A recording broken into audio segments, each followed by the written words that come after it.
We're live. I do believe we are live. Oh, this was just act natural. It was funny. Your demeanor just completely changed. No, we're talking about I'm acting the same as I was before. Isn't that sort of natural?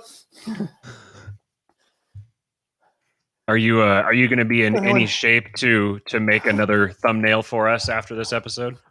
That was the worst thing ever. It was so good. That was so good. I was supposed to do something too, and I was delayed from doing whatever. It was somewhat urgent, and I couldn't take myself away from doing that thumbnail.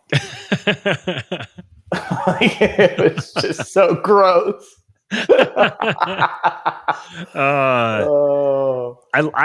love our brand. I think that's fantastic. What is what is it exactly? Because I don't know, that thumbnail might have ruined it. I don't know what it is. I just know that the only way I know it is by experiencing it, and so I have my own subjective experience of it, and I like that. I don't even know what to. It's the King Pill brand. Pretty soon we will have an actual brand. That is on the list of things to do. Yeah, we're gonna have a brand. Then watch out from there. That's right. We are going to brand all over you guys. That's right. As soon as we have one. Yeah, Mark said he didn't even know what Cuba is before it blowed up on the social media. Do you mean like you weren't aware of the existence of the country of Cuba, or you weren't aware of the situation? Because I think if you weren't aware of the existence of the country of Cuba, I wouldn't think that's I would think that's amazing. It's incredible. That's incredible that you would. It makes me think of just how everyone has their own like unique experience, and they only no one can actually know another person's experience, and it's like we can have such vastly divergently different experiences and still just relate to each other. Like it's I don't know, it's magic. That's Matt's latent lefty talking right now. Liberal Matt. Well, it was Bernie Sanders that got me into politics to begin with. Was it really? It was, yeah. Man, man bun doesn't lie.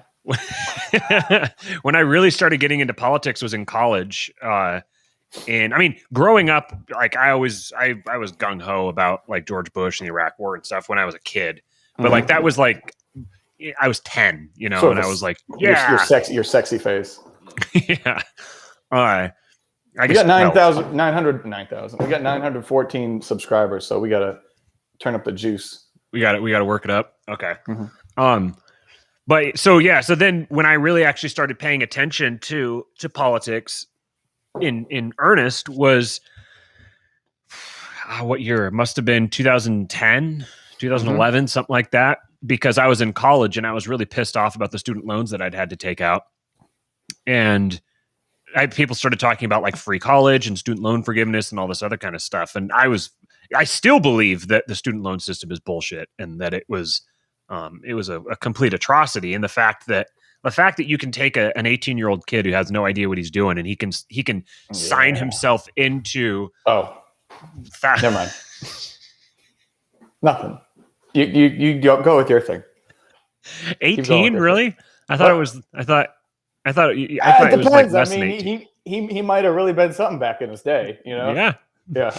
You're kind of like you're like accessing his past with anyways.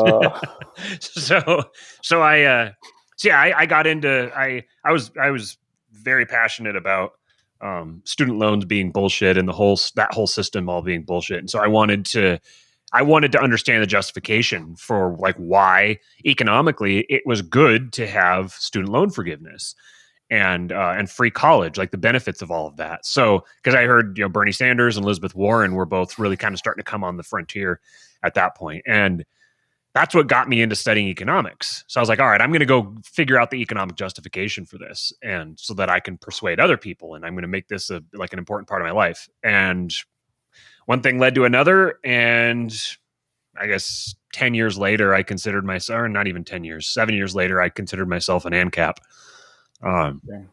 So yeah, I don't remember what got us talking about that, but political origin story. Yeah. There you go. There's Matt's political origin story. Well, and it's funny because right at that same time, this is how I don't understand how this is possible, but right at that same time when I was in college, so maybe let's see, it was a research writing class. So yeah, it was probably 2011, maybe. Right in that same era, I voted for Ron Paul in 2008 and 2012, and I wrote a research paper on the gold standard and why there's or pointing out that there's a correlation between countries that manipulate their currency and the rise of totalitarianism. And so I was like advocating for a return to the gold standard, basically. So I was like student loan forgiveness and free college and return to the gold standard at the same time. I had held those thoughts simultaneously. I think what we're trying to say here, Liberty Lovers at King Pilled, is we are neither left nor right. God damn it. That's what it's all about. Thanks for tuning in. Remember that was our only message for today. Is that a CBD shake that you're drinking there, Matthew? No. This is that's really good. Well, you want to know what? This is what? Why don't you throw it right out the fucking window? Because unless there's CBD in there, I don't want to hear about it. Here you go. Here's the CBD. So, all right. Well, why? That's the most awkward segue into an ad read ever. But we'll do an ad read here. So, Paloma Verde. When you want to wash your CBD down with something delicious, do Matt's dumb raw chicken and milkshake. Raw chicken milkshake. Now, why do you want to wash down CBD? You may ask. Well, Matthew will tell you all about it. Because CBD is fantastic. It's very good for you, and for me at least, it's made a big difference since I started using CBD. I'm not someone who I internalize all of my stress, and I stress about everything. So I wind up being very high strung, kind of walking around wound very tight, and so since I started taking CBD, so the effect of that is that I don't sleep that well, and I tend to have a very difficult time getting to sleep until 2 or 3 in the morning. And then I'm just very tense all night. So I don't sleep well. I rarely dream, and I often wake up in the morning feeling worse than I did when I went to sleep. And so since I started taking Paloma Verde's, these it's the nano CBD soft gels. They've got this nanotechnology in it. So you got 25 milligrams of CBD per soft gel. I take one of these every night before I go to bed, and it's like magic. I am knocked right out. I have very vivid dreams, and even if I don't get that much sleep, I still generally am better off than I would have been had I not been taking it. So this stuff's fantastic. I'm very glad that I have it to take, and I'm glad that they are willing to sponsor this show. So Carlos and Vanessa are very good people. Go check out palomaverdecbd.com. Use promo code KING. You'll get 25% off any order over $75. Those orders keep rolling in. That reminds me, I need to reply to Carlos. I need to schedule an interview with him as well. My to-do list is absolutely endless. So go check them out at palomaverdecbd.com. And also check out Carlos's podcast, Los Libertinos. I'm going to be going to talk to him on that podcast, on that show. And one of these days here, when we start doing interviews on this show, I'd like to bring him on and we'll chat with him here as well. Anyways. Okay. So, you were asking what this is here. So it's heavy whipping cream, a little bit of goat's milk, maple syrup, a little bit of orange juice, a little bit of salt, and 4 raw eggs. And then I also added some pumpkin pie spice, which has like cinnamon and nutmeg and lemon peel and some other stuff in it. And then I also added a little bit of vanilla. So altogether, it's like a really good milkshake, and I enjoy it. I used to do the raw egg thing myself, mixed with some heavy cream, and boy, those were the good old days. This is like 800 calories probably. Oh, I like that. But it's the first thing I've eaten today. So Popular Liberty in the house. He's in the chat. He said he had a great convo with Carlos last week and that he's a good interviewer. That's excellent. That's good to hear. I'm looking forward to talking to him.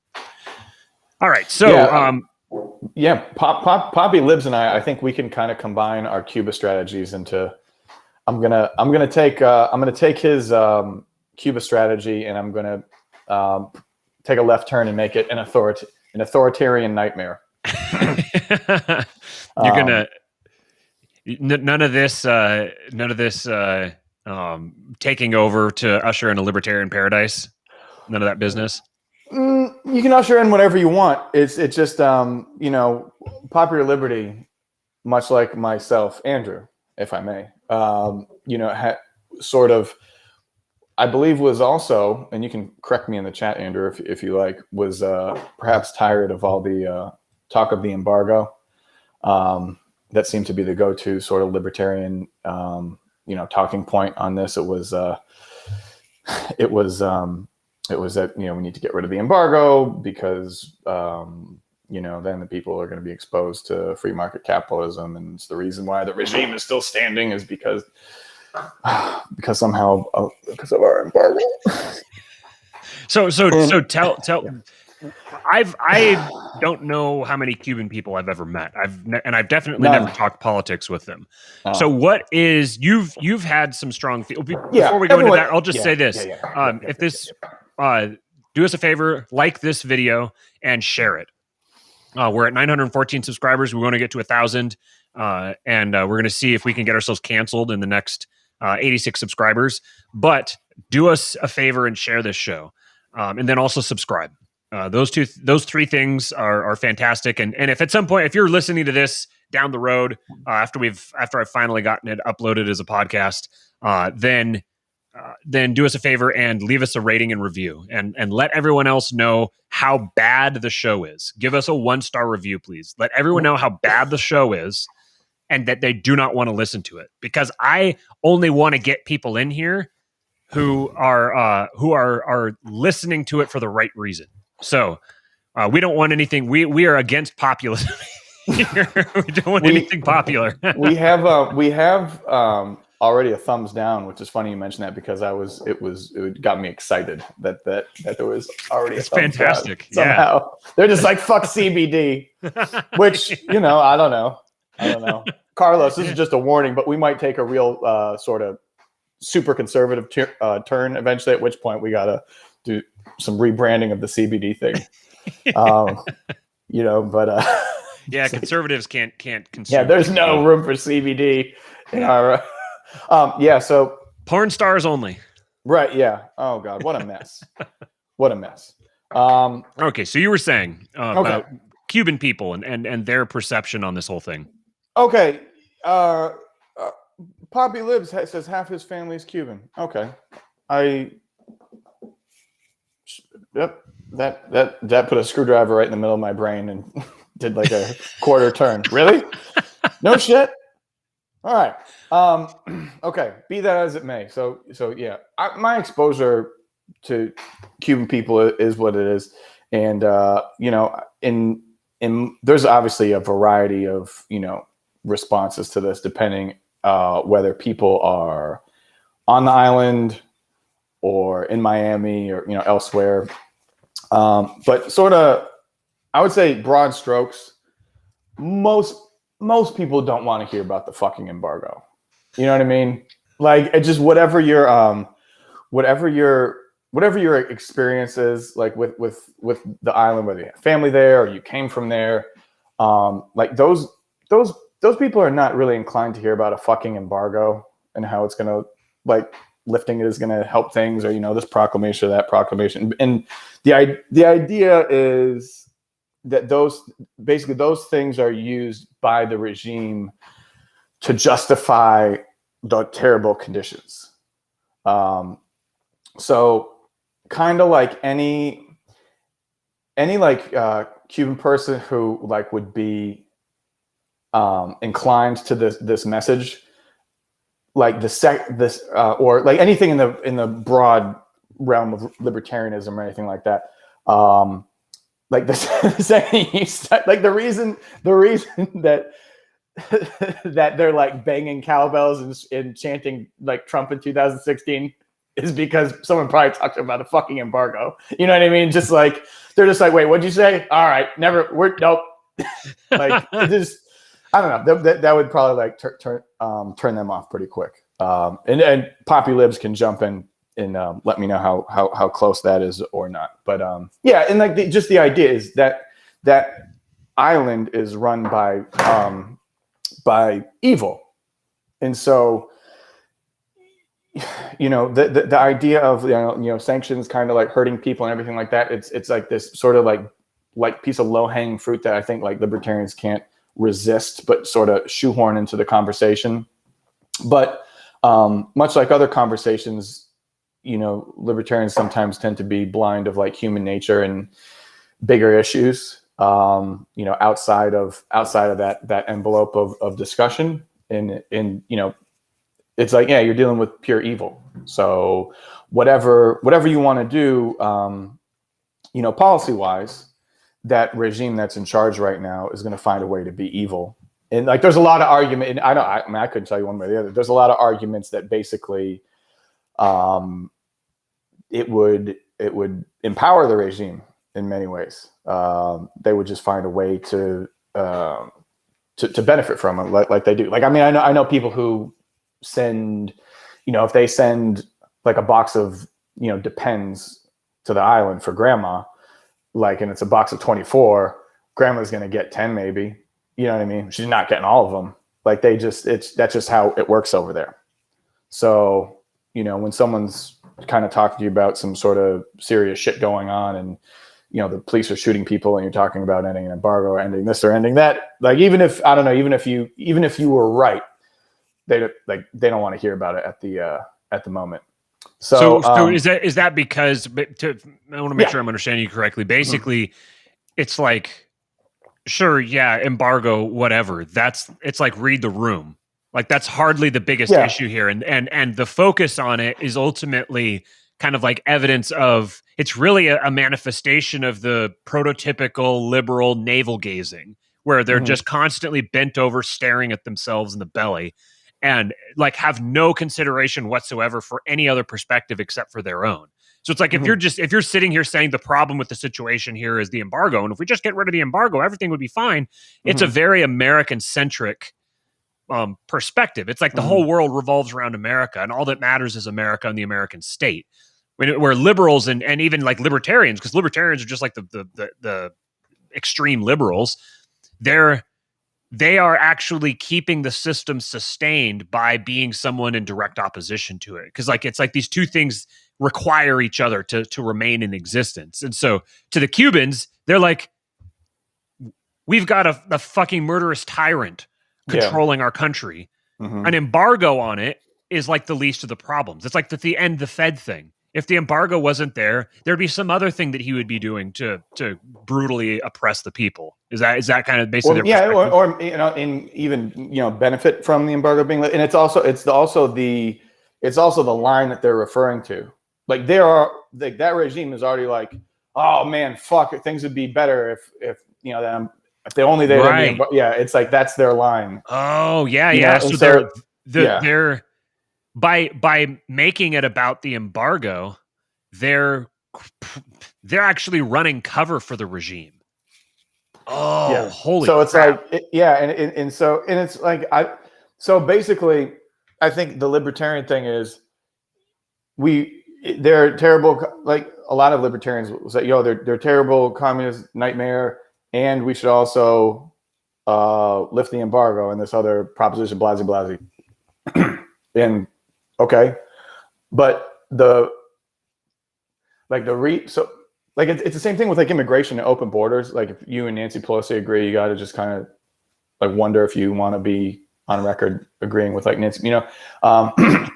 It's just like you agree with her, but it's like if you're sort of helping her cause, you have to maybe just think twice or whatever. It's kind of that sort of situation. And so, if anything, it's like, yeah, you should end the embargo. You should scrap that proposition, whatever number that it is from the Clinton era or whatever, but not for the reasons that people are saying. Like, if you're going to end all that shit, you would be doing it so that they wouldn't have any excuses. They would have less excuses to give to the people, but also they'd just lie about it. Right. And also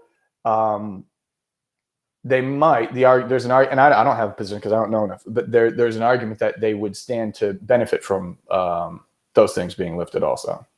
But either way, the problem is that regime first and foremost. So like now, like, is there a way that anyone knows of how to topple the regime? I don't know. Good luck. I'm not saying that I know how to do that, but sort of pointing to these things that they're already pointing to doesn't really do anything but sort of like run cover for them. And if you're putting yourself out there in terms of having a position, you do have a lot of Cubans who might be interested in this in this message of liberty, or whatever, if you're a libertarian or whatever we're calling ourselves.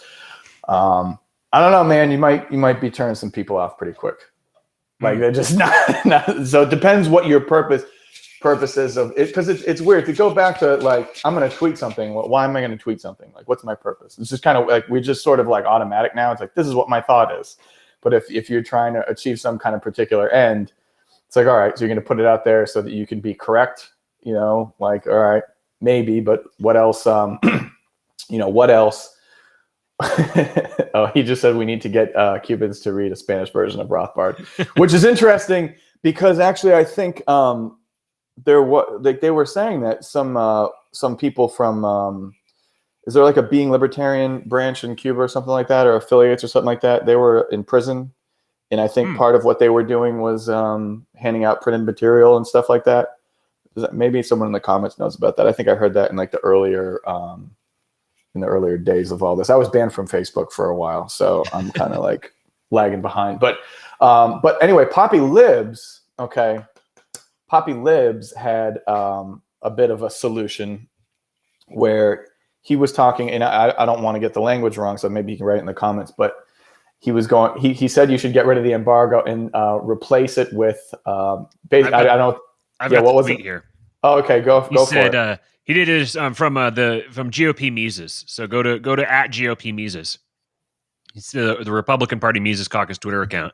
He said Congress should immediately issue a letter of marque and reprisal against the Cuban regime. A letter of marque and reprisal is an authorization from a sovereign state to a private individual to go engage with another sovereign entity and like engage them and take their stuff, basically. So there's as an aside, before I finish the tweet, there's an interesting when people say, when you're talking about okay, first of all, don't get into arguments about the Second Amendment and what the Second Amendment does and doesn't.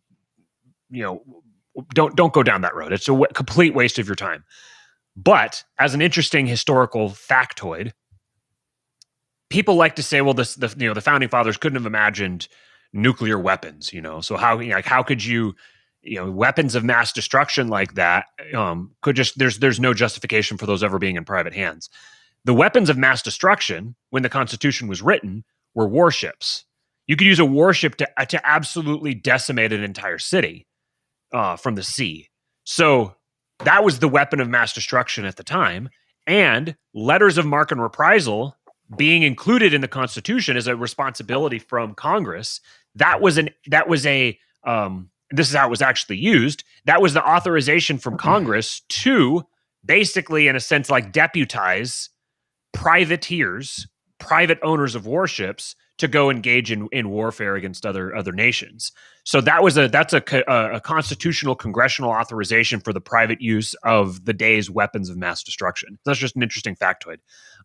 So back to the tweet here. So Congress should immediately issue a letter of marque and reprisal against the Cuban regime, that any Americans able to personally overthrow the wicked and cruel communist regime and liberate its 11.3 million hostages will be recognized by the U.S. government as the legitimate regime of Cuba. So that, and then he said, in reply to that, he said, repeal the Cuban embargo and replace it with a letter of marque and reprisal against the wicked and depraved communist authoritarian regime. No safe spaces for commies, with the helicopter emoji. So what's interesting to me is that sort of language is beyond foreign to the modern ear. Like, 98% of people that you encounter that you frame something that way are going to look at you like you just grew another head, because we don't even have that conceptualization of a type of legal action. But this is a very normal thing in the history of nation states for representatives of the nation state to engage private citizens in their capacity as private citizens and have them go engage and fight for them. You get private armies and all that sort of thing. But even further, what this illustrates is the nature of a regime. Period. So if you imagine this actually hypothetically happening, so say this actually was done. Let's say that this was, just to make it a little more realistic, let's say that this was done in 1950, and just picking an arbitrary date range, and some privateers went and they amassed an army, maybe a bunch of wealthy businessmen or something went and amassed an army and went and laid siege to Cuba and took it and overthrew the regime. They would then position themselves as the government of that region, and the question of whether or not they would be sustained in that capacity would be whether or not other governments recognize them as legitimate. If the other governments said, no, we don't recognize you as legitimate, then they wouldn't be the government, because eventually they would be removed from that place, or I guess they would have to fight the war and win it. But so imagine that happened in 1950, and here 70 years later, we would just look at it and would just be like, yeah, that's just the government of Cuba. That's just the government. Like, so I don't know for anybody else if that seems, to me, that makes me look at the government differently. Look at it as a different entity. And I mean, once you've gone the whole ANCAP route, like you already understand this nature of government. But that it's, I think we are born into this culture, and we grow up in this culture perceiving governments, like specific governments, as just kind of like an innate part of nature, kind of, that it's just like, that's just what it is. It's just they're naturally arranged that way, and it's always been that way. We don't really have this conceptualization for it used to not exist. That organization used to not exist, and then it came into existence somehow. But ultimately, it also illustrates how those sorts of human relationships rest on violence. That it's the one violently overtook the others, and then the ones around them recognize them through violence, through choosing to withhold violence. They're not using violence against them, so they're recognizing them. And this happens fractally throughout human society. Relationships between humans are like relationships between states. Ultimately, there's this perpetually latent violence that is present, that governs actions and governs behaviors and sets boundaries for how we do and don't act. But anyways, so that was Poppy Libs. That was his recommendation for what should be done. So take it away. Yeah. So another thing that was really popular on Liberty Twitter and Liberty Facebook was advocating running guns to Cuba. And so what my executive order would do is mandate an NSA sweep of private messages, Facebook, Twitter, Alexa's listening devices, and anyone who talked about running guns to Cuba would be forced to publicly recant, or they would be conscripted to to join the brigade and head down to Cuba.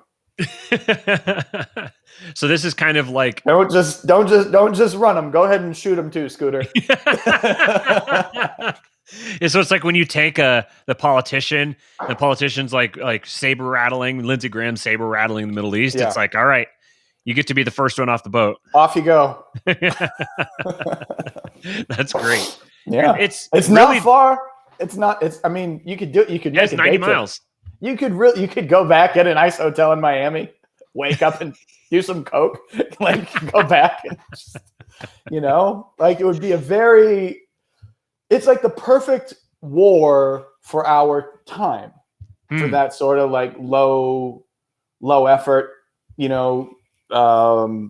short attention span, generation. It's just like it's war. It's war, but it's also a vacation in many ways. So it's just like wherever you are, we're gonna get you down to Miami. I feel this is like asshole mold bug sort of like this thing that I'm doing right now. I didn't even realize I was doing it. Need some more ums. Shit.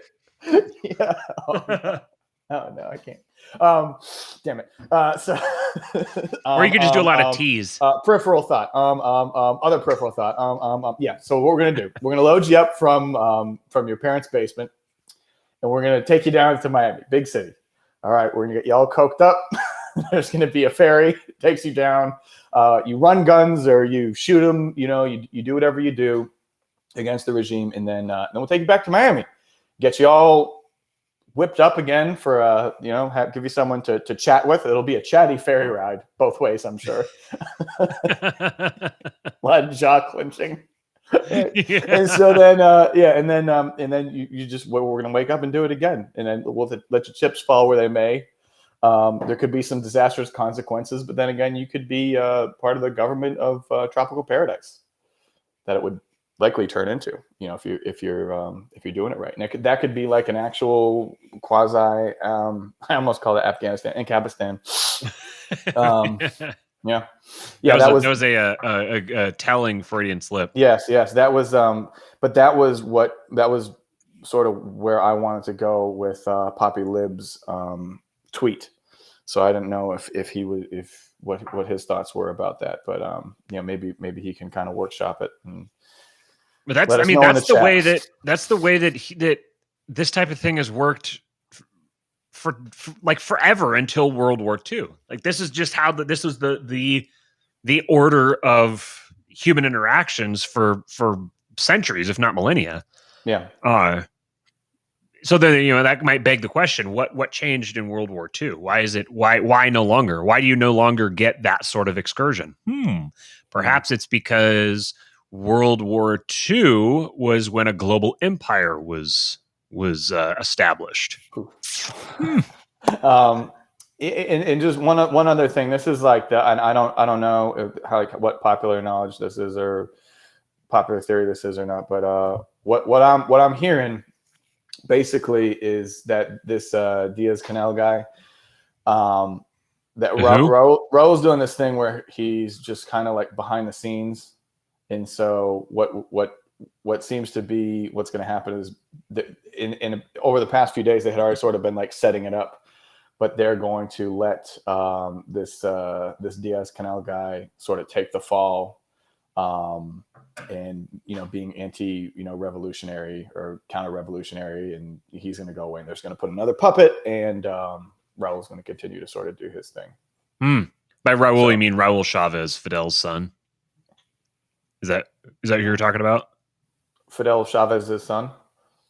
Or not Fidel. I thought you were not Chavez. No. Wait, who am I thinking of? I don't know. Who am I thinking of? I mean, I've always known the dictator of Cuba to be Fidel Castro. Castro, that's what I meant. Yeah, okay. I meant Castro. Yeah. Okay. Who was I thinking of? Who's Chavez? Some weird. Chavez no. Is Venezuela, right? Yeah. Hugo Chavez. That's who it was. Yeah. I meant Raul Castro. Mm-hmm. Yeah.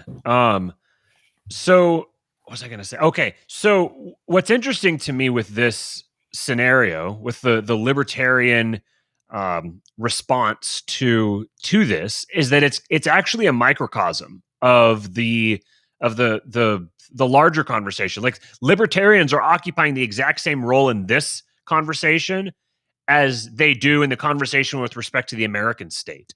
It's just the same. It's when you look at the state and you say, well, it's this specific set of state actions that are causing the violations of liberty. You don't have liberty because the state does X, Y, Z. And they're focused on the state action. So in the case of with Cuba, it's the embargo. So it's like, because the state is interfering in this capacity, that's why you don't have liberty. And to the Cuban people, they're like, no, the reason we don't have liberty is because there's fucking evil tyrants who have imposed themselves on the island in this area. And just the same in the US, the lack of liberty that you have is not a consequence of state policies. And the solution to it isn't pull back the state policies, take them away, and magically you have liberty. Even if it was, that's not a viable path forward. You can't. The fact that the state is the state is the reason. Like, by definition, you can't do that sort of thing to the state because the state is because it's of its own nature. So there's this exact same role being played by libertarians where they get to come into the conversation and they get to pat themselves on the back for having all the best ideas and for just, oh, well, it's like the guy walking past a conversation and he's like kind of overhears what people are talking about. He's like, oh, just so you know, like I have all of the answers to everything you're talking about. I'm a very smart person who has spent my entire life. I'm extremely contrarian. Like nobody actually has put together all these ideas the way that I have. And just so you know, like if you wanted me to solve your problem, I could. I'm not going to because I actually have an ethical problem with solving other people's problems. But if I wanted to, I could just totally solve your problem for you right away. I would say highly recommend anyone who's going to Miami. Like I lucked out, and I used to live closer, but like I was in Florida for like Thanksgiving or something, and it happened to be when Fidel died, and so obviously people were kind of primed for it. But just having conversations with random people, who all have their own story and their own perspective, it's very enlightening, and you can talk in English, but I mean, if you go to like Versailles in Miami, it's like the cafe in like Little Havana, whatever.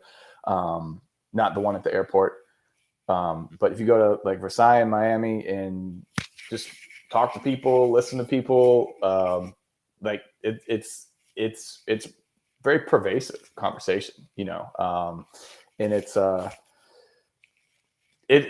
don't know, man. You just get like a feel for it, and you can kind of even see. I was taking like a live video, and I happened to get a couple Miami cops who were like drinking like coffee. It was just like a sweeping live video, and they came over to me, and they had me delete the live video, and it was because they didn't want to be seen on a live video, even though they were in the United States. Presumably they were worried about word getting back, or it's just like a paranoia, like especially if like they have family there, worried about something with their family. But it's just a real different mindset that like a lot of people here never had to develop, or it'd be like very like foreign. But that said, I think it's a mindset that people here should be starting to develop. I was just going to say, we're like 10 to 20 years away from that. Yeah, or not. Yeah. Well, I mean, because for them, they're like late stage in that regime. Yeah. Mm-hmm. And that's the direction the U.S. is heading. The U.S. is heading in the direction of people see these like,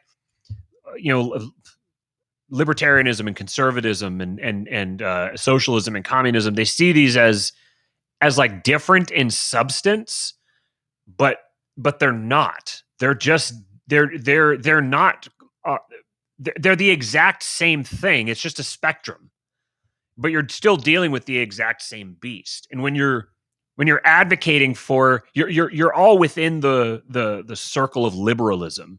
You're operating on the liberal spectrum, and the liberal spectrum is actually the liberal spectrum. It only moves one direction. You don't go back against it. It only moves one direction. Now, there's a dialectic to that direction, where you get the like classical liberalism, and then the response to that is socialism, and then the response to that is fascism, and the response to that is communism, and there's a ping ponging back of but you're still moving in the same direction, generally speaking, and that is. I think that's really the big hang up right now, and that's where people who are hitting this what we've thus far called post-libertarianism, but I really I need to kind of dig into that and figure out what it is that I don't like about that, and kind of elaborate on that a little bit, because it just I've kind of tried a couple of times, but I just I feel like I haven't scratched that itch yet. I'll tell But you I one think, reason why you don't like it. why? Um, Because it has libertarianism in it. fellow post-libertarian of Christopher Cantwell and Stefan Molyneux, noted white supremacist, Matthew Erickson. That's why you don't like it. Right. Yeah. Yeah. That's definitely part of it. That's definitely a major part of it.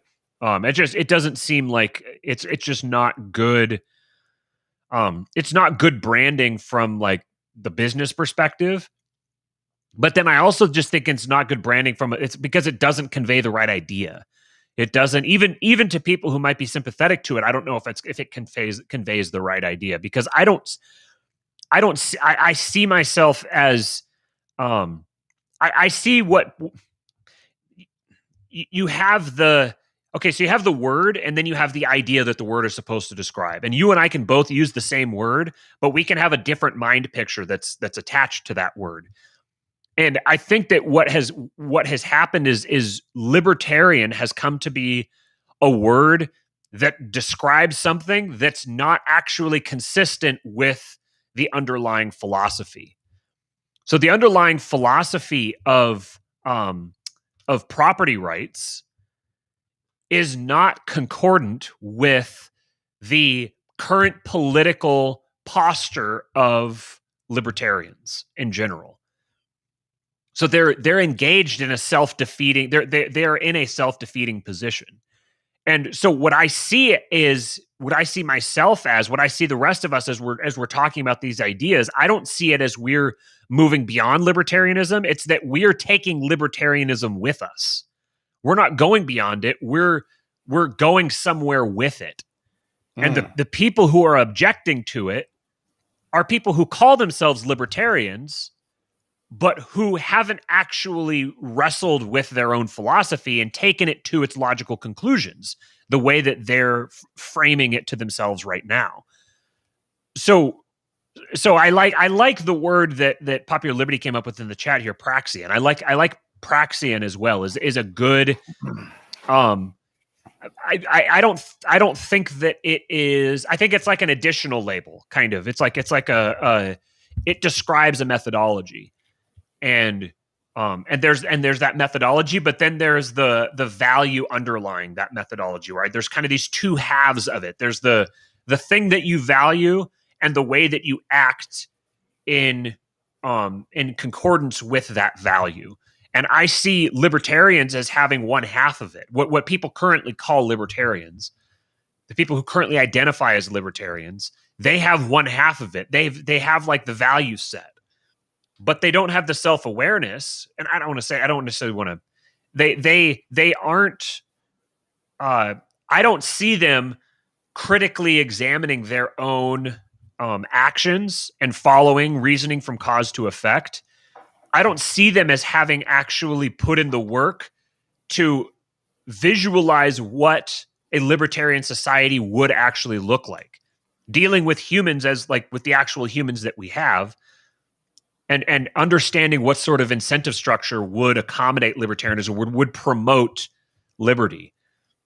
And once you start doing that, once you start taking it from theory to praxis, something very different emerges. It's no longer this kind of malaise of super ideologically prissy, kind of vacuous ideology that has dominated so-called libertarianism for the last, 20 or 30 years.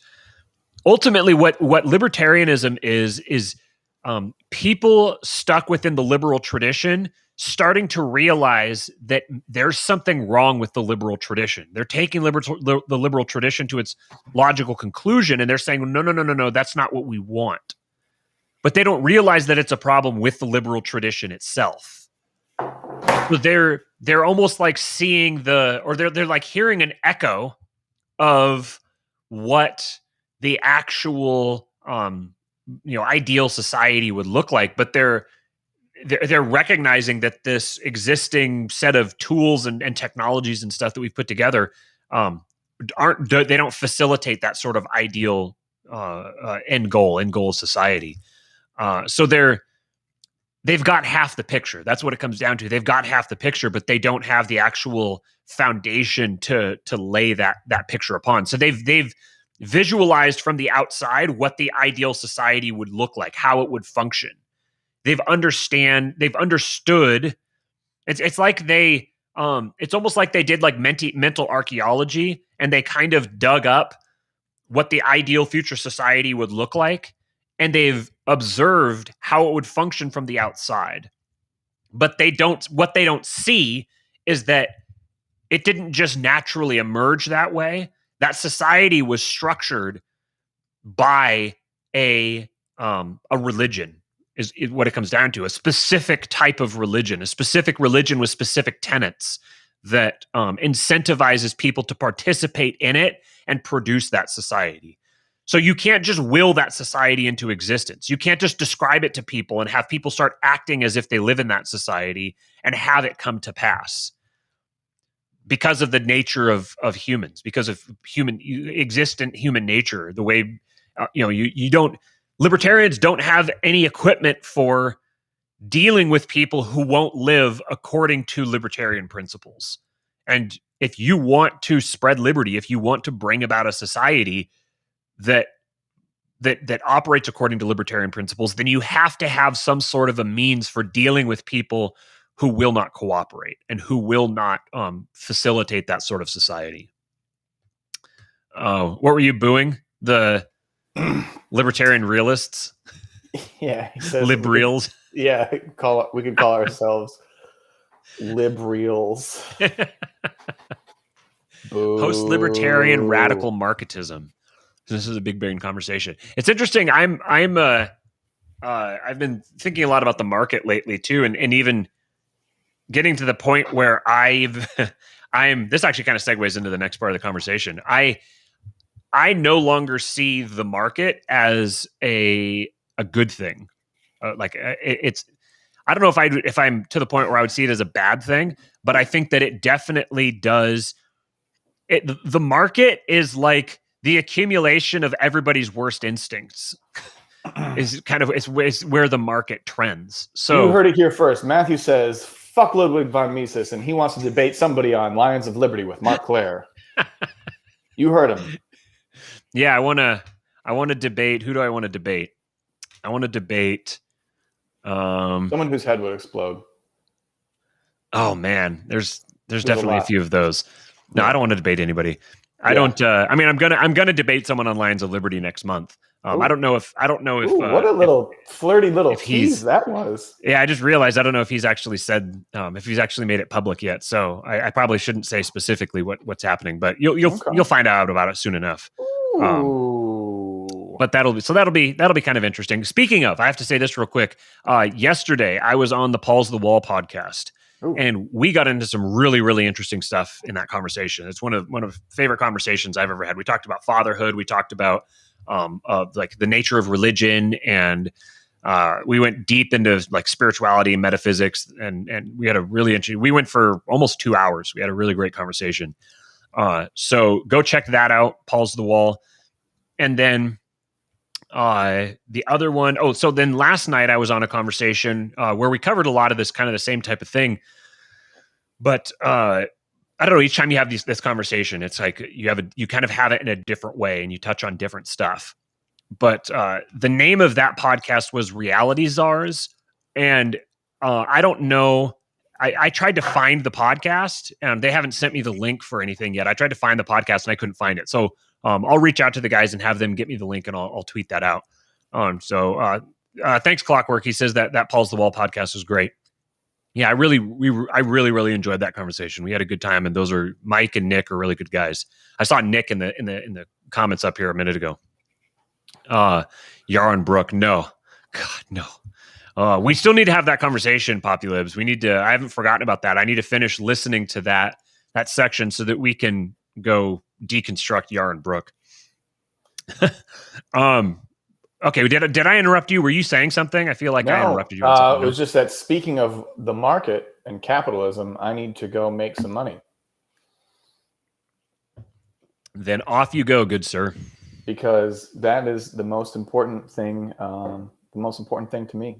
That's The right. almighty, You've the got almighty dollar. you're stacking the wealth, power, and influence. Yes.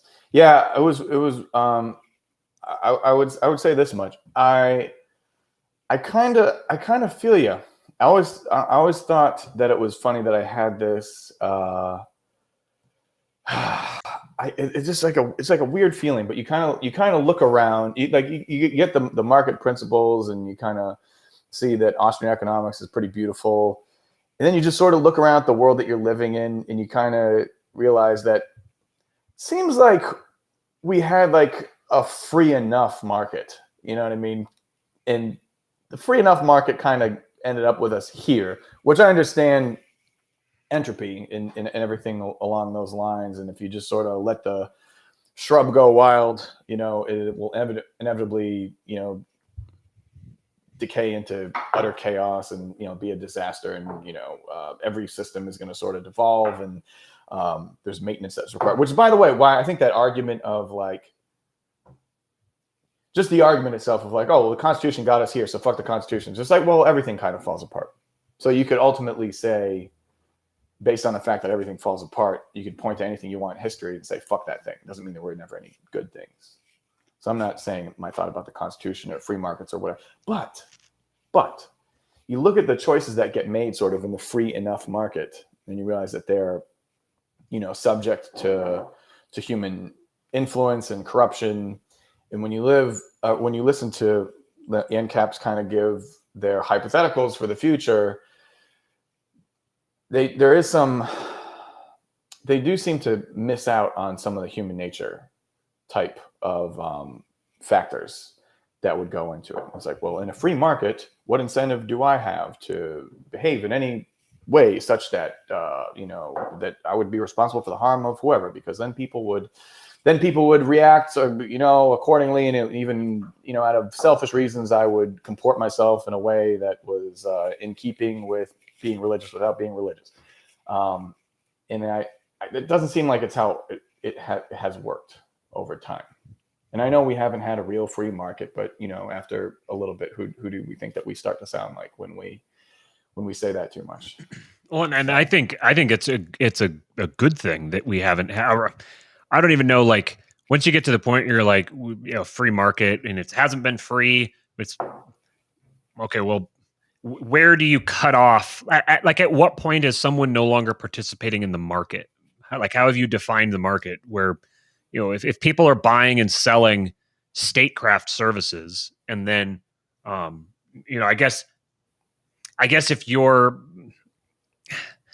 I don't know, the whole concept of it, and just using that as a baseline fundamental principle, just it seems, at the very least, it seems to me to be just a weak position. Whether or not it's ethically or morally unassailable, it just seems like you're arguing from a weak position, and ultimately, the market being like, to treat the market as an objective good is to say that people in large groups, when they act together, they act in objectively good ways. And that just doesn't, I don't know anybody who would actually, if you framed it that way, I don't know if anybody would actually agree with that. They would actually say that, oh yeah, the net of everybody acting together is all going to just naturally work out well. I think that's a worship of the individual. You're treating the like, you're saying that everybody is just a representation of this ideal individual, and if you just gave them their head and just let them do whatever they want, let them do whatever they're going to do, that whatever they choose to do is just naturally good. Where you're like saying that choice is like objectively, it's good for everyone to objectively have a choice all the time, and that the net effect of all of this is going to be good. You're just I can hear the rigid libertarian just reeing at this, like, oh, they have to be, just I the whole thing doesn't. Not in this chat though, because It there's starts some falling real great apart. comments happening right now. No one's reading in the chat because we have the right, best, because we have the best, audience in the world. the best audience. Yeah. Right, yeah, well, Poppy Libs, if you want to hop on, you go ahead. You got That's the link. right. Use the last link I Ooh, sent you. here's a magic trick that we're gonna do right now. Ready? Boop. Boop. There's an interesting thing I heard recently. I can't remember where I heard this, but the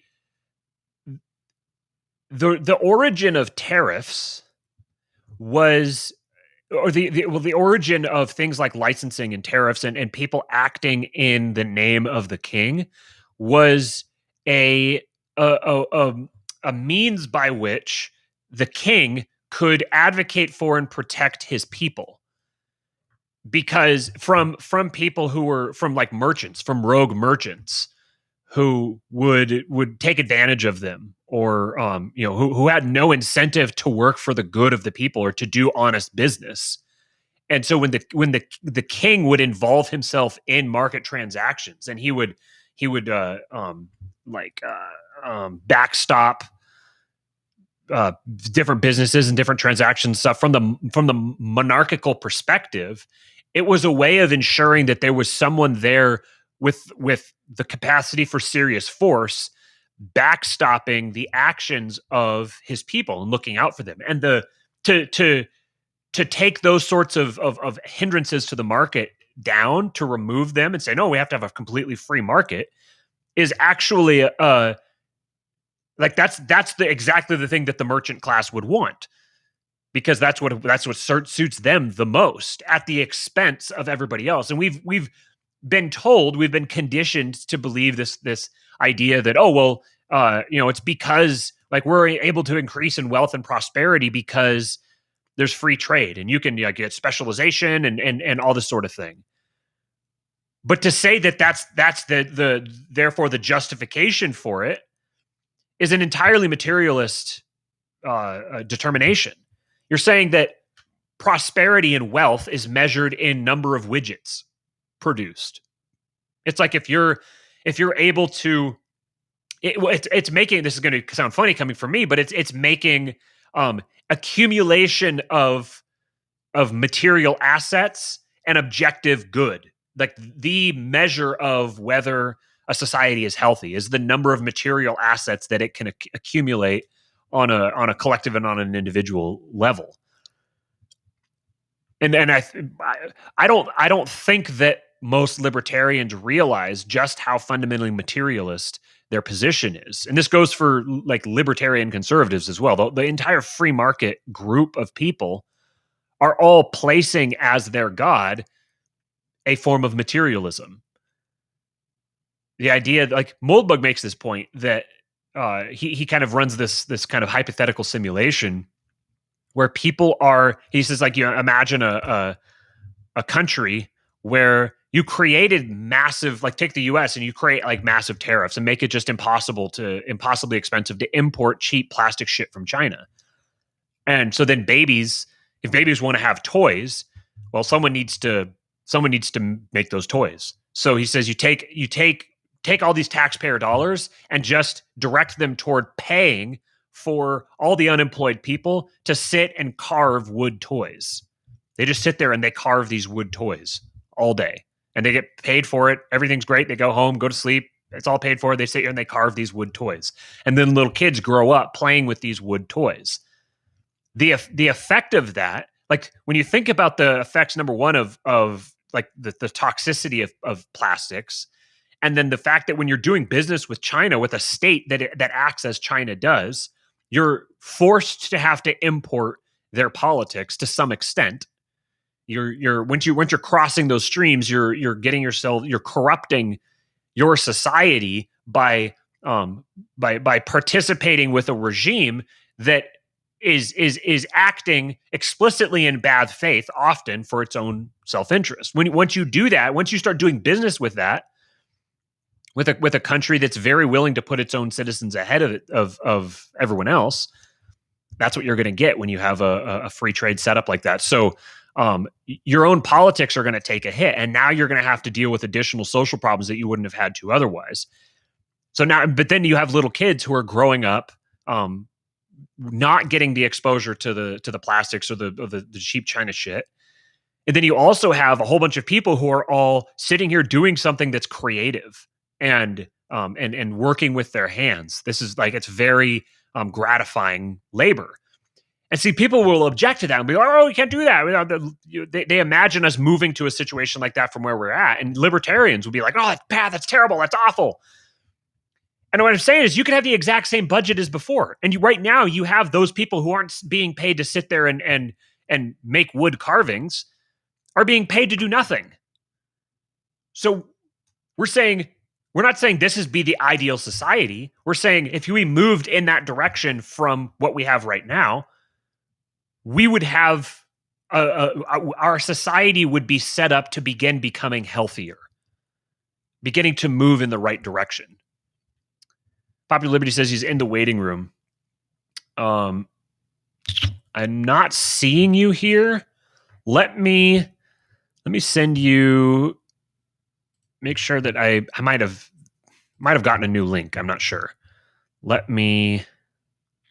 see what's the best way. I'm going to send this via Twitter.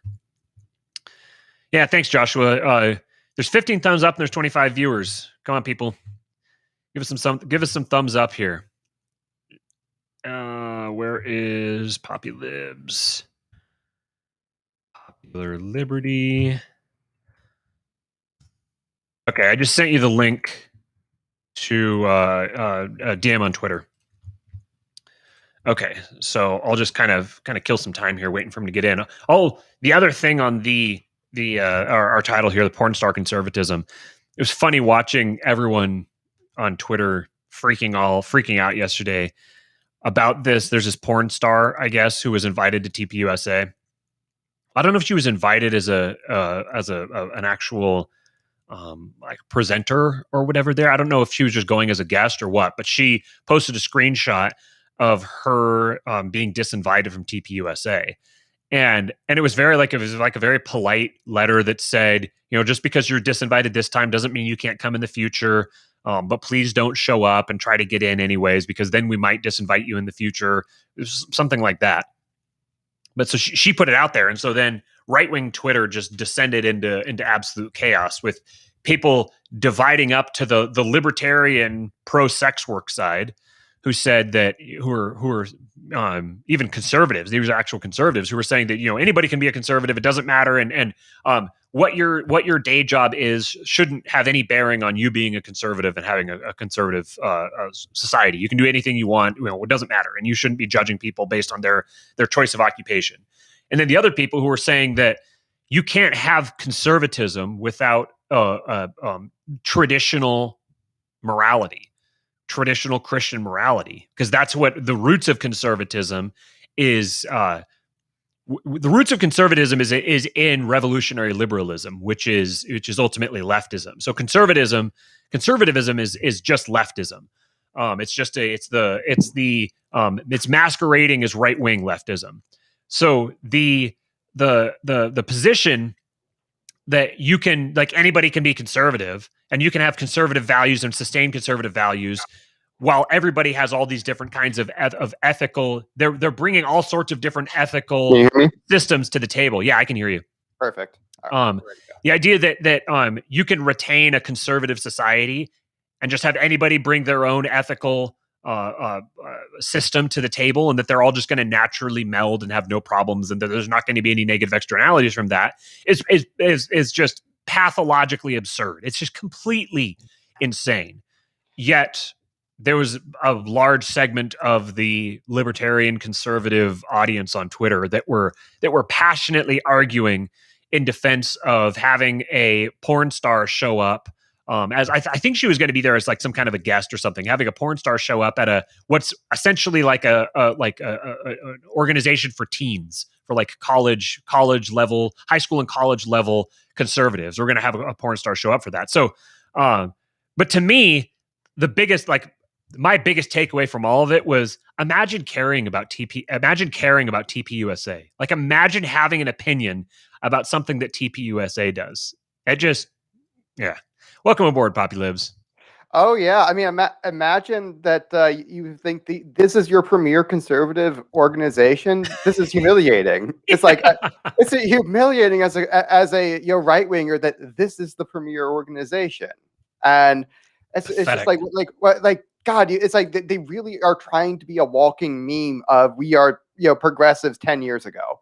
Right. It's like they really are going out of their way to just kind of really throw it at you. Like this is, I found it insulting that they are just that like, and then they had like the last convention like with those like go-go dancers and stuff like that, and like teacher contests and stuff like what is this? The role of the modern conservative right is to lock in place all of the progressive agenda of a couple of years ago. Their role is to follow behind and say, okay, well, we made that move. Now let's not move anymore.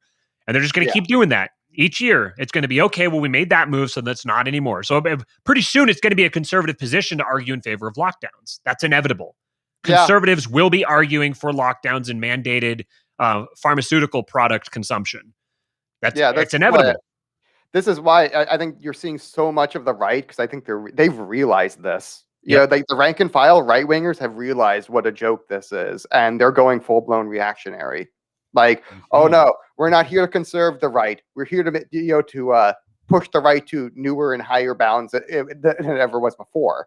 Right. And this is, and again, this is the sixth law of archotropism coming back to bite the left, is that one overreach from the left demands an overreach from the right, and you might not get it supplied, but it does demand it. Yep. And like what you talk about with the like this degeneracy, or like invite the porn star, nominate the tranny, and it's like, oh it's the socialists who are the real transphobes, and neo-Leninists are the real transphobes. Yeah, like shout out Stone Toss. I know, it's like no, all of this stuff. It's so incredible. The reason I say degeneracy and libertarianism, these are not compatible. It's like ideologically incompatible. It's not that you have a right. It's that these things are directly increase the aggregate demand for a state. Because remember, these are prey behaviors. Anytime you behave like a prey, you're inviting the predator. And elaborate on that point. Well, it's like, hey, it's like saying, I have a right to my life, but I'm gonna go like swim with sharks and chum the water before I do. It's like that's what you're doing when you have these degeneracy behaviors. Because like, I mean, let's look at like, okay, if you have like prostitution run rampant, you're gonna have a generation that comes after that of people who are extremely mentally ill because they never knew their father. And it's like, imagine all like just an entire society of mental illness that because of that. Fornication, same thing. Whereas actually I say prostitution is actually better than fornication. The reason being is that the prostitute actually got some value for it. Yeah. But, no, because if you think about it, that female youth is you could think of this as like being born a millionaire.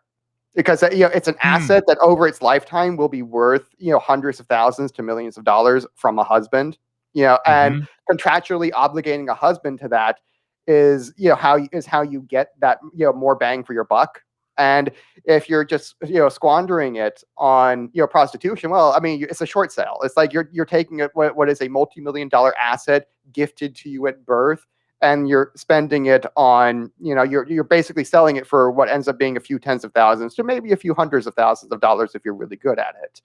And it's a short sale. You're squandering a multi-million-dollar asset, or extremely upper six figures, lower seven figures, possibly eight figures if you're really really good.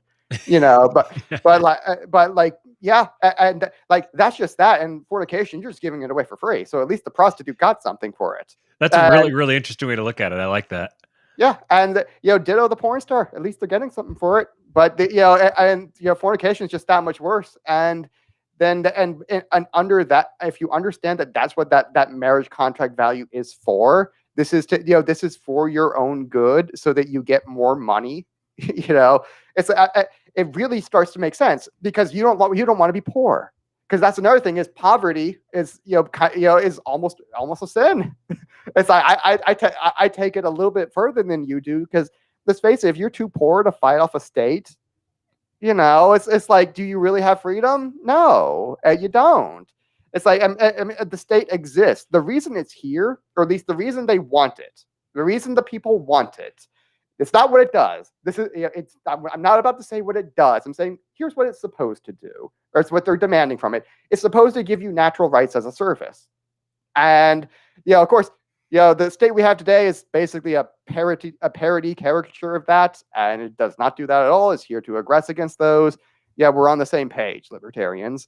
But I should say post-libertarians or Praxians. Hopefully that name gets adopted sooner rather than later.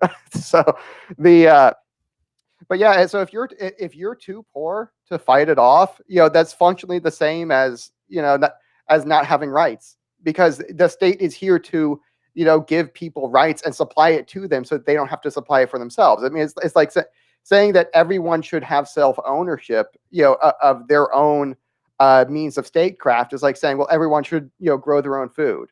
Everyone should, do their own plumbing. Everyone should, do their own electrical work. Everyone should know how to build their own house. And it's like, well, no, because we're all specialized for different things. Some people are specialized for statecraft, and others are specialized for growing food. If I had to grow my own food, this would be a disaster. I wouldn't be here.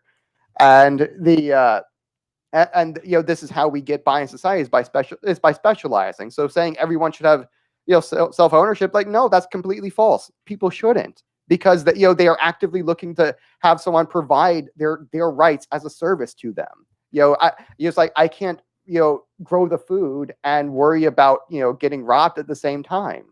I just can't. It's like, I need the state to supply some sort of aggressive order for me, so that I can do my work that I'm good at, that I'm specialized for. And when you take that away from people, and when you start having these extra behaviors in society that attract evil states and sociopaths to take advantage of you, this is something that's going to infringe on my natural rights too, because it's just like, okay, imagine we're all swimming in the on the beach, and one of us decides that I kind of like swimming with sharks, so I'm going to chum the water for the rest of us. That's what you're doing. Yeah. And it's like, okay, yes, you have a right to swim with sharks in chummed water, but you don't have the right to make us do the rest of it. We do it with you. And now you doing this just ruins it for all of us. And because this is what you've in fact done with this is the reason why in the Bible, you had all of these behaviors. They weren't prohibited, but they were said, hey, don't do it, don't do it, don't do it, don't do it, don't do it. I mean, and again, the prohibition usually makes them worse, not better. But that's separate from the idea of should you do it or not. And the answer is no. These are archotropic. If you're someone who can't get on board, so maybe you're imagine you're someone listening to this and you just can't bring yourself to get on board with an ethical position against something like things like fornication, homosexuality, all these types of things. You can't get on board with it. You just can't bring yourself to ethically oppose them. Look at it this way. It's well documented, that the people who have played the biggest role in subverting existing cultures to bring about totalitarian regimes, the people who wrote about it, Gramsci talking about his Long March to the Institutions, the things that they talked about, the things they discussed, the stuff that they proposed was going after things like marriage and the family and the church, and using things like alternate sexualities, capitalizing on those and promoting them to undermine the family, to undermine marriage, to undermine the church. So if your enemies identify these as the strong points in your philosophy that have to be undermined to make your philosophy fall apart, then you would want to oppose those sorts of behaviors just on a strategic basis. Yeah. Like, you could say I don't necessarily have an ethical problem with that, with spreading that type of behavior through society, but I recognize that it's being weaponized by the sort of people who want to, create the Great Reset or whatever conspiracy theory is your favorite. Yeah. Or they're the neo-Marxist takeover. Like, these are load-bearing institutions that tradition has gifted to us, and you have a whole lot of well-meaning libertarians who don't understand archotropism that are saying, "Oh, I have a right. We need to defend the right," and because the rights are what's most important. No, the rights are the product of what's most important. What's most important are all the responsibilities that got you to the rights, and like these rights didn't come cheap. Like they have not existed for tens of thousands of years. Like, we got here because we had such an incredible amount of responsibility in our society from what was it, like 1400 years of Christian monarchy that really gifted that to us, and we've been kind of coasting on that ever since. And when you're doing these behaviors, you are inviting global government. Like, this is what you're demanding. You're again, it's pseudo demand. You can say, I got this that on Twitter the other day that that doesn't make it right. I'm like, yeah, it's a thing. Actually, and frankly, why should the market care? But as long as you're willing to pay them for for them to do something, I don't see why they should care. In fact, I would say, yes, this is why something like this is immoral and should have some sort of regulation against it, based on either a covenant or a private statecraft. One of the two needs to be there to say, no, we're not doing this. And because of this thing has consequences, not just for you. This has external consequences as well. This has what's it? Externalities, like third-party externalities. And because let's face it, like, okay, you're going around fornicating, and now you got a single you're a single mother, or you're a single father. That child had a right to a mother or a father that is not going to be a part of its life. And libertarians don't like to talk about that sort of natural right, because children have a natural right to a mother and a father. And you've just taken that, and you've at a minimum, you've put it in jeopardy. And more realistically, probably you took that away from them, and they had a right to that, and you owe them for that. And now they're going to grow up poor because of that. Because let's face it, who's wealthier, a married 2-parent household, or the average married 2-parent household, or the average single-parent household? Now you've created a mentally ill and a poor child. And you did that to them. This wasn't, and like, okay, no, granted, mental illness and poverty, okay, these are not things that are exclusive to these groups, and and marriage doesn't guarantee it, but I mean, what was it that Ben Shapiro always says? It's like those 3 things that you can do to not be poor is, graduate high school, get a job, and wait to have kids before you get married. Like 90-something% of people who do that aren't poor. I mean, it really helps your chances. Right. And this is just purely a pragmatic argument that you're making here. It's not you're not making moral prescriptions. You're just saying, you're objectively looking at the scenario in front of you empirically and making an assessment based upon the data that you see. This is cause and effect. It's what I'm laying out is an engineering argument that this is in fact cause and effect. It's like saying I have a right to swim with sharks in bloody water, and it's like, yeah, but you are a fucking fool if you do, and you're endangering the rest of us. And again, this has externalities to it, and it really is cause and effect. I mean, I really think it's a good comparison to compare the sociopaths who rule us to sharks. These people are animals. They're responding to the incentive that you guys are putting out and that you guys are supporting. And it's like, I don't know what to tell you. That it's like, okay, if you don't want to get bit, if you don't want other people to lose their right to their lives, behave yourself. Be responsible. Don't be a fucking retard. There's a reason that the existing states that rule us today, that govern us today, are all they're corporates. They're corporate. They're corporations that were, because they're created as products of the mercantile class. It was a mercantile class that created the existing governing institutions. And they did that because they were following the incentives latent within their own chosen profession. Yeah. They created, but in order to create those institutions and put themselves in a position to profit from those institutions, they first had to break down the existing order. So they had to create a narrative whereby the existing order was bad and needed to be destroyed. They had to paint this picture of, tyrannical kings and the oppression of the church.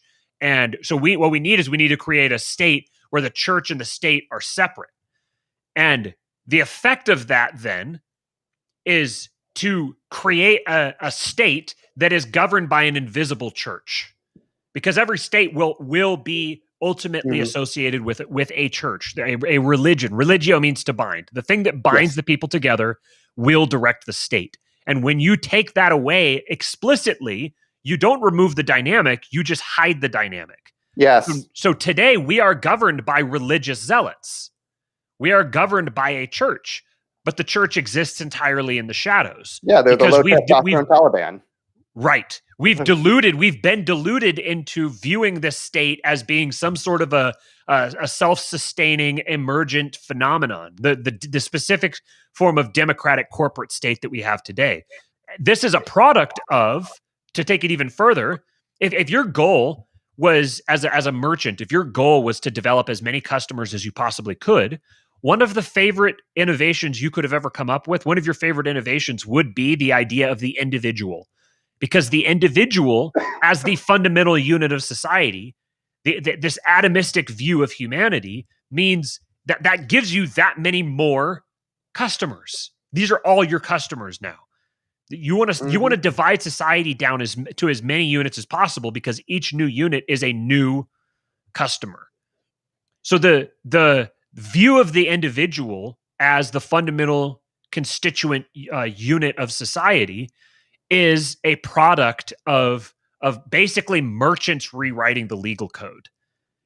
Yeah. The fundamental unit of society, the actual anthropological fundamental unit of society, is the family. Yeah, the tribe, yes. Right. And the tribe is an outworking, it's a fractal outworking of that. The tribal chieftain is the father of the tribe. He has the responsibility of acting as a father for the rest of the tribe. And all the other men defer to him in the same way that their children defer to them. You get this fractal arrangement of society. In order to bring about this commercial, mercantilistic network of corporate states, that dynamic had to be destroyed. It had to be broken down and deconstructed. And that's what liberalism was. Liberalism was I make sure I don't use too many of the wrong buzzwords here. Liberalism was a corporate plot of funded by the people that manage institutions that manage lots of money.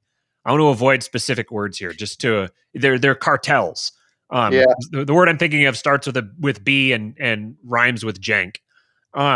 So the jankers were the ones. If you notice, the entire liberal tradition. What's that? The lending class. Yes, the lending. There you go. Yeah. As they were called debt society. And for thousands of years they were called the lending class. Right. So it's well documented. People are I guess not. People within these circles are well aware of the fact that communism has always been something that's an upper class creation. You don't get poor people don't come up with communism. Communism is a product of the elite, of the aristocracy. It's an aristocrat's ideology. That's liberalism. Period. Look at the founding thinkers of liberalism. They were all middle, upper class, aristocratic people. because their incentives are closely aligned against the king. Their incentives are closely aligned with the merchant class. So the merchant class funds its philosophers who are going to create this new ideology that will break society down into atomized individuals. This Cartesian, I think therefore I am. Everything starts with the individual, with your customer, your ideal customer, who's going to purchase everything from you, from sneakers to statecraft. And that's what gets us to where we are today, where today we've been effectively conditioned into believing that structures like the hierarchical structures like the family and the church and a monarchical state are sources of chaos and tyranny and oppression, which is directly inverted from the reality, which is that those were the institutions that existed to push away and to hold at bay tyranny and chaos and oppression. Yeah, I call them anarchotropic forces. Right. These were, people ask me, or at least libertarians, like, well, isn't it supposed to be anarchotropism? No, because anarchotropism isn't the problem; it's the solution. And unfortunately, you guys have been, going way out of your way to defend the archotropism side of the problem. Yeah, and because institutions, that base themselves around love, like the church, the family. And what was the other one you mentioned? A monarchical yes, hierarchy. A private statecraft, basically. These were three things that were these were load-bearing anarchotropic institutions that were keeping the tyranny at bay, and you got rid of them, you fucking retards. And that's not to say that kings were never tyrannical, because clearly they were. They were tyrannical as their societies began being infected with liberalism. They became more and more tyrannical. But also, we're not saying that to say that to level to us the notion that we're saying there was no tyranny or oppression. Yeah, okay, that wasn't back then. To say that is like, we're not saying that kings or the church or the kings or churches or fathers are objectively good. They're obviously not. In the same sense that by advocating for the sovereign individual, you're not saying that individuals are inherently good. We're saying that those are the fundamental structures. Those structures can be perverted. They can be corrupted in the same way that individuals can be perverted and corrupted. Well, yeah, but you have to start with the right fundamental units if you're going to build a society that reflects the values that you want to have. And this is something that I made the point is that like the fundamental anarchotropic force is love, because it does not require force. And so when you make the emphasis the individual, yes, is the individual that one loves and is also loved in return. But you can't love yourself and love yourself in return. That doesn't work. So this is why you can kind of logically prove to yourself that it doesn't, the individualism by itself does not work, because it takes two to tango. Okay, at least two. And so it's like right there. I say anarchotropism is a collective force, and archotropism, it can easily be just an individual force. And you were saying a little earlier that about how they create their own incentives, and like think of the the lending class, all that they've supported, these archotropic institutions that demand more force and demand more statecraft, like your porn industry and your drug, your narcotics industry and all that. These things are, they are created. These are high time preference, ultra high time preference industries, and they're designed to help raise the time preference and make it cheap, and of the people, because this is in fact what turns around statecraft. Because the fundamental, if you wanted to really get a much lower time preference state, you would have to figure out a way to fundamentally lower all time preferences across the spectrum, all time preferences for everything, because that's what's going to fundamentally lower the time preference for statecraft. And So when you're getting people in the habit of taking shortcuts, of not waiting, not deferring gratification, which again is something this is like the better, cheaper, faster of capitalism. This is the downside of the faster part. Better, cheaper, faster can, also make bad things better, cheaper, faster. Yep. And it can make shortcuts and make short sales better, cheaper, faster. And that's not good. That impoverishes society. That makes us less free. Freedom is functional, not legal. And this and they, like, I mean, again, it's like, are we really going to pretend like a poor person is as free as even a middle class person, much less a rich person? It's like, forget it. It's not even. It's obviously untrue. And this is why I always say, when libertarians focus on like law as an ethic, because this is one of the places I was trying to corner them today. What was they're like, oh, it's a thin ethic. It's a legal system. And I'm like, yeah, well, it's a shit legal system, because let's face it, even under your legal system, we're not going to, we are nowhere close to the same. And all of us are much less free. And we're not close to the same in terms of how much freedom we have. Because freedom is functional, it's hierarchical. And what you really ought to have is a hierarchy that provides you rights and structure as a service to you that you pay for. This is and this was the way because hierarchy is something designed to make things more efficient by saying, okay, that person's in charge, they're specialized for it, then they're going to be the one to do that task. This makes everything responsible, accountable. As power, responsibility, and accountability all put in the same place. That's hierarchy. And when you have these archotropic institutions, like what they're doing, you're getting people in the habit of being high time preference, taking shortcuts, and what's the ultimate shortcut? The state. I can use force to get my way. I don't have to persuade you. Yeah, and this is what you've gotten people in the habit of doing. This is why a lot of the just what we call degeneracy and sin. These things are not compatible with libertarian philosophy. I'm sorry. It's like if you think I have a right to be free from aggression, but I'm going to do all of these things that invite predators, I'm sorry. I don't believe you, and I can't take you seriously. And when you say like, oh, in Ancapistan, this is another thing. Like they say, hey, in Ancapistan, when we finally get invaded after after we sin and the Lord says He's not going to protect us again, and the cycle of history starts repeating itself. And they're like, oh, well, I just have a security company for that or something like that. Yeah, it's like bullshit. Or you're saying, oh, by the way, there's not one security company in the world. There's not one insurance company in the world that will take on any state of any size. Like when in 1983, when Iran and Iraq decided that they were going to do Middle Eastern politics the way they've always done it, and like shoot each other, and that's Middle Eastern politics, and much more direct and simple. So what had never been done for like at least 4 decades at that point was that they shot at each other's trade. And that never happened anywhere in the world under the Bretton Woods Order.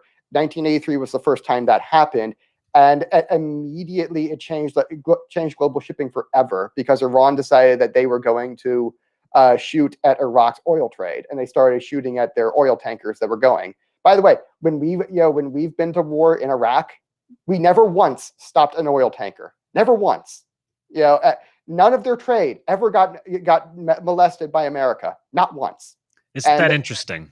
Yep, because that's the Bretton Woods Order. We guaranteed, our promise to the world, it was, we're going to patrol the world with our Navy, and we're going to make sure free trade for everyone for free. And when I say free, I mean free of security costs, because we're paying the security costs for it. It's a subsidy. The American military is a subsidy to free trade, which is like the ultimate kind of protectionism. So then, and who would it be who would benefit the most from an arrangement like the U.S. military is saying, we will ensure that local nations' own values and politics don't stand in the way of the transfer globally of economic goods. Yeah, bad people are going to benefit from it, because normally their own bad behaviors would stand in their own way.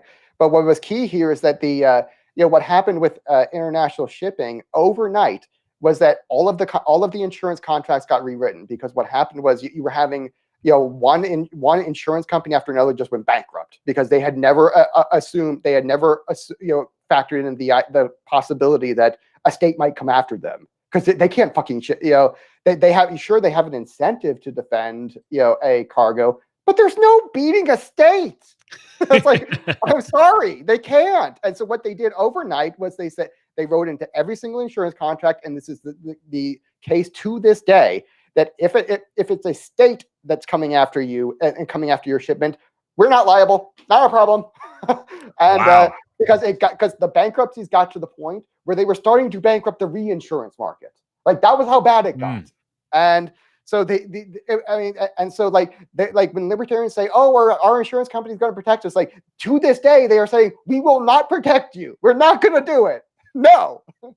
And so then they're like, "Well, we will be strong and fight them and fight off our invaders because we have all these guns and et cetera, et cetera." And I'm like, you've got communists on your front doorstep with Cuba 90 miles away, and you're just like, "No, we can't. That's aggression. That's that's illegal. That's wrong. War just makes everything wrong." And it's like, no matter what, they're just like, okay, even like a just war, it's like you have parasites holding 11.3 million people hostage. And these are communists. There's no question that they're illegitimate. Your own ideology says these people are fundamentally evil. And you can't say that even if you were going to privately, organize yourselves and privately, go overthrow these people holding 11.3 million hostages and starving them to death and drowning them and feeding them to sharks, because when they try to flee. Like, if you can't go attack these people on your front doorstep, why should I believe you that you're going to protect anybody when the communists come invade you? It's like, I'm sorry, you don't have any credibility. And I got called a neocon multiple times since I put that policy prescription out of at least like, you don't have to America doesn't need to declare war on them. Just allow other people to do it. Like, say, hey, this is we are marking these people for giving them a letter of mark and reprisal. Anybody can basically, we're legalizing any form of aggression against the Communist Party of Cuba. And it's for any private individual can go do it, and we won't have any lawful repercussion against them. And and I got called a neocon for that. It's like, I'm sorry, you guys are not credible when you say that you're going to protect your own anarchy. I don't believe you. I really don't. These are people who are more interested in being libertarians than they are in liberty. Yes. They just want to call themselves libertarians. They don't want to actually do anything that is like the only thing they can come up with to do involves generating their own PR. Basically, their prescription for the best thing to do going forward is get one of our favorite guys to go on TV and say all the things that we like. It's like it's completely self-absorbed. There's no consideration for what will be the effect of him doing that. What will be the response to him? Like what naturally follows? They just want to hear someone on TV saying stuff about themselves that they like. Yeah. Their social interest in it is that, I can win every argument using a libertarian framework against a normal person who's never heard it before, and so is defenseless. Right. Because the right and the left, they both know how to defend against the other. They're both pretty dang good at that. And they're less good about defending from their own flanks. You always attack the right from the right and the left from the left because they're really, really good at finding each other. They're really bad at finding their own people. They're not cut out for that. And it's true of both sides. And as a libertarian, it gives you a framework that's really good at doing both. And this is their interest in it is I can look smart at any place I walk in, at any table I walk into, because most people are just never heard of me and they're unprepared. And that you're fighting an unprepared opponents and pretending like that makes you the smartest person in the room. And it doesn't. It really doesn't. It's libertarians talk about how they're undefeated in the arena of ideas, but the fact of the matter is that they're winless in the actual real world. Yeah, Which is, in the and actual political they arena. like to point out they'll say, oh, well, there's been examples. There's been examples like ancient Scotland or Ireland or what was the other one? Like I can Iceland say or something Frisia like that. or Iceland. And And the thing with those areas there is, what did they have? What sort of dynamics did they have within that culture? Very, very powerful family bonds, strong religions, strong religious beliefs, all of them were and Christianity. absolute intolerance for outsiders.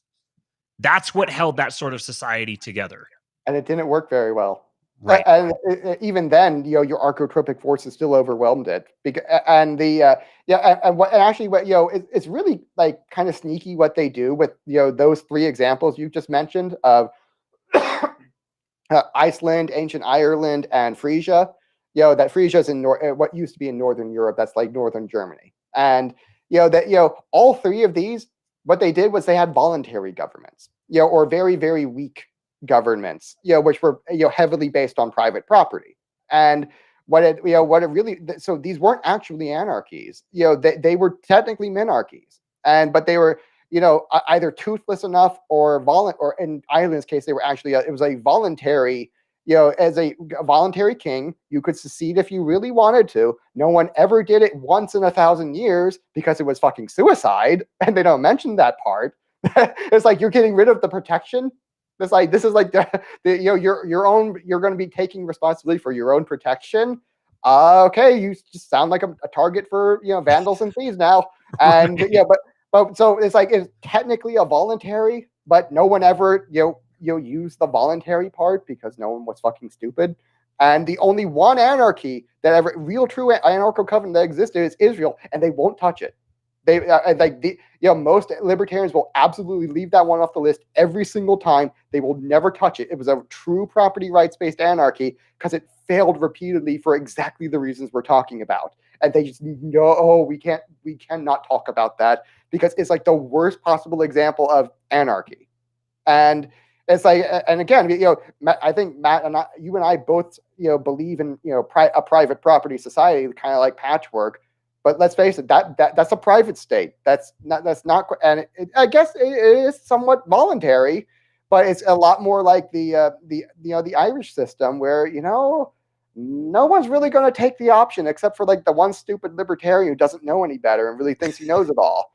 It's like, and he's going to find out real quick why nobody else did that. That it's like we're gonna make liberty and everyone's just gonna rush for it. Like no, it's like he's gonna find himself all alone, with his liberty and be like, ooh, maybe this wasn't quite what I thought it was. And it's like, because everybody else instinctually gets the idea that aggression is profitable, and if you're a weak pussy, you're gonna get what's coming to you. And it's not right, but it is the way the system works. And so you have a responsibility to be as strong as you can. Because responsibility makes right. Might makes right. That's where that comes from. Might makes right is an extension of responsibility. That's actually a really good point. So I've got to get out of here in just a little bit, in just a minute here. One thought that I had as you were talking about that was going back a little bit. You'd said that there's people on Twitter are talking about that. Oh, libertarianism was just a legal theory. It's a thin legal theory, and the thing about a legal theory is that its purpose is to delineate the times when force can be used, when violent force can be used against people. Mm-hmm. And yet, in all my listening to internet libertarians talk, I never hear when self-defense is actually applicable. Yep. And this Cuba case here is particularly it's perfect for this, because this is exactly the time when, if you truly believed, see, I'm not going and trying to free the Cubans because I have other the lives of Cubans are not my responsibility right now. I have priorities and responsibilities in front of me that I have to take care of. Mm-hmm. But I'm also not subscribing to a belief system that implies that I should be motivated to go do that. Yes. So the fact that they will talk this big game, but then when it's like, okay, well, now you have to actually act, not just talk, you have to actually act. Although there's all kinds of reasons why. And ultimately, it's not our responsibility to go do that. That's someone else's responsibility, which is the ultimate libertarian position. It's always, that's someone else's responsibility. Someone else needs to change. It's not my problem. I've already got it all figured out. I already have all the best ideas. I'm undefeated in the arena of ideas. No, why should I have to change? They're all the ones who are fucked up. That's the ultimate libertarian position. That's the expression of the libertarian position. And that's what I don't want to be associated with. And that's why I don't want to say post-libertarian, because I don't want to say that I was ever associated with people like that. I don't want to say, oh, I was that way and now I'm not. I want to take libertarianism away from them. It's like, when I talked to, I had a long conversation with my lobbyists over this past weekend. And like the first thing that, because I've known, like, one of them's my uncle. The other one's like my uncle's partner. I've known my uncle's partner for years. And he had no idea I was a libertarian. And he's like, really? They don't really like working with people. Like, I know libertarians, they don't usually like working with people. Are you sure? And I'm like, no, we're not really libertarian. It's I kind of use that loosely because I know the connotation that brings is that, oh, these are people who don't like working with other people. These people are harmless. Yeah, basically, yeah. Because of that, they're so atomized, and they can't organize themselves effectively. I made this point the other day that libertarians, I made this on what was it? Los Libertinos, and which was going to come out, I think, next week or the week after, is that the number one thing holding the libertarian movement back is that you have remember how we said hierarchy exists to make things efficient. You have a bunch of people who pride themselves on not needing leaders, and so therefore don't have any because they don't demand them in the first place. And this is exactly why. And they claim to be experts in economics. They claim to have. They want voluntary leaders. It's like none of them are. None of the people they think are good enough to really be their leader. And I disagree with him sometimes, and that I'm in my armchair. Philosophizing about this. That's the problem, is that they don't have functional leaders, and that if their leaders ever try to really enforce discipline, enforce like any sort of messaging discipline, any sort of action discipline, it's like, forget it, man. This is not going to work, and you're going to start turning everybody off. This is why the strategy I'm coming up with as a Praxian, I can do it with very few people because I can probably manage that much. And because otherwise, if we ever have to depend on the libertarian movement at large organizing itself, picking a leader, and following that, we're screwed. This isn't going to happen. And they're just they fundamentally don't understand the game that they're playing. Absolutely. And all right, I think that's it. I think we're good for today. Yep. Do us tell us where to find you. Do your plugs. Yeah, you can find me at Popular Liberty on Twitter. You can find me, you can click my name and get me on my channel. You can see, let's see where else you can see me on Anti-Libertarian. I'm probably going to be doing another post there soon, I hope. It's anti-libertarian.substack. Yeah, Anti-Libertarian on Substack. And let's see where else. There's one more I always forget. Well, whatever. All right, you can if you're watching this on YouTube, do us a favor, like this stream, share it, subscribe, and then you can follow me on Twitter at RealKingPilled. Don't follow Steven at Messina Inc. He doesn't want you to. And then yeah, I think that's all the stuff that we've got for now. So thanks for watching, guys. What's up, Cooper? Just dropped into the chat. He said it's the first time, so sorry that we're piecing out right when you get here. But now you've got an hour and 48 minutes to go back and listen to. So we'll see you guys